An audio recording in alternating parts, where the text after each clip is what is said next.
ஒரு national award வாங்கின நடிகை, தமிழ் சினிமாவில் ஒரு பெரிய ஸ்டார் ஆகுவாங்க அப்படின்னு சொல்லிட்டு எதிர்பார்க்கப்பட்ட ஒரு நடிகை. ஆனால் வெறும் 18 வயசு ஆகிறதுக்கு முன்னாடியே அவங்க லைஃப் வந்து முடிஞ்சிருது. அதை விட இன்னும் அதிர்ச்சியான விஷயம் என்னென்னா, அவரோட லைஃப் ஸ்டோரியை வந்து அடிப்படையாக வச்சு ஒரு படம் வேறு எடுத்திருக்காங்க. அந்த நடிகை தான் ஷோபா.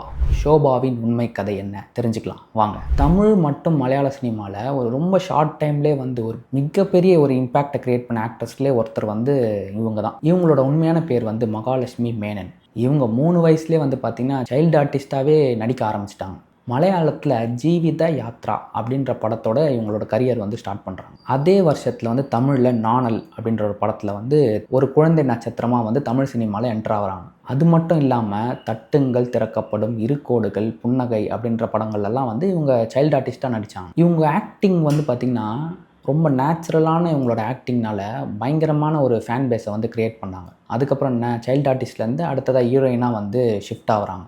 1978லேருந்து 1980 வரைக்கும் ரொம்ப ஷார்ட் டைமில் இவங்க நடித்த படத்தெல்லாம் இன்னுமே வந்து மக்கள் வந்து பேசப்பட்டுட்டு தான் இருக்காங்க. முக்கியமான படமாக வந்து அடிக்கடிக்கு பேசப்படுறது முள்ளும் மலரும். அது தொடர்ந்து பசி, அழியாத கோலங்கள், மூடு பனி, அகல் விளக்கு, ஏணிப்படிகள், இது போல் நிறைய படங்கள் நடித்ததுக்கப்புறம் மக்களுக்கு இவங்களை வந்து ரொம்ப பிடிக்க ஆரம்பிச்சிருச்சு. குறிப்பாக சொல்லணும்னா 1979 வெளியான பசி படத்தில் குப்பம்மா அப்படின்ற ஒரு கேரக்டர் வந்து இவங்க நடிச்சிருப்பாங்க. இந்த படத்துக்காக சிறந்த நடிகை நேஷ்னல் அவார்டு வந்து இவங்களுக்கு கிடச்சிது. வெறும் 17-18 வயசுலேயே வந்து ஒரு நேஷ்னல் அவார்டு வாங்கினது வந்து மிகப்பெரிய அச்சீவ்மெண்ட் தான். அந்த அங்கீகாரம் வந்து அவரோட டேலண்ட்டை வந்து இந்தியா லெவலில் வந்து பேசப்பட்டுச்சு. என்ன ஒன்று, அந்த வெற்றிலாம் வந்து பார்த்திங்கன்னா நீண்ட நாட்கள் வந்து நீடிக்கலை. 1980 அந்த வருஷம் அவங்களுக்கு 18 வயசு ஆக போகுது. அதுக்கு சில மாதத்துக்கு முன்னாடியே வந்து ஒரு 17 வயசுலேயே வந்து அவங்களோட வாழ்க்கை வந்து முடிவுக்கு வருது.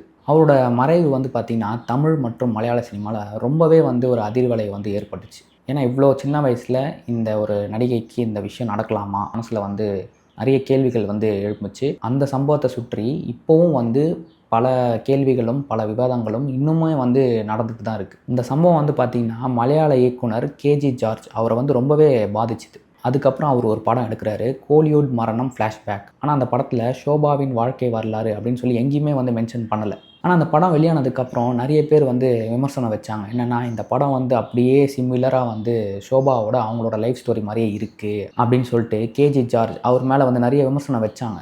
அதுக்கப்புறம் என்ன பண்ணாருன்னா, அவர் வந்து அக்செப்ட் பண்ணிக்கிட்டார். ஆமாம், இது வந்து அவங்களோட லைஃப் ஸ்டோரியை வந்து நாங்கள் தழுவி எடுக்கப்பட்ட ஒரு திரைப்படம் தான் இது அப்படின்னு சொல்லிட்டு அவர் ஒத்துக்கிட்டார். இந்த படத்தில் நளினி நடிச்சிருப்பாங்க, லேக்கா அப்படின்ற ஒரு கேரக்டரில் நடிச்சிருப்பாங்க.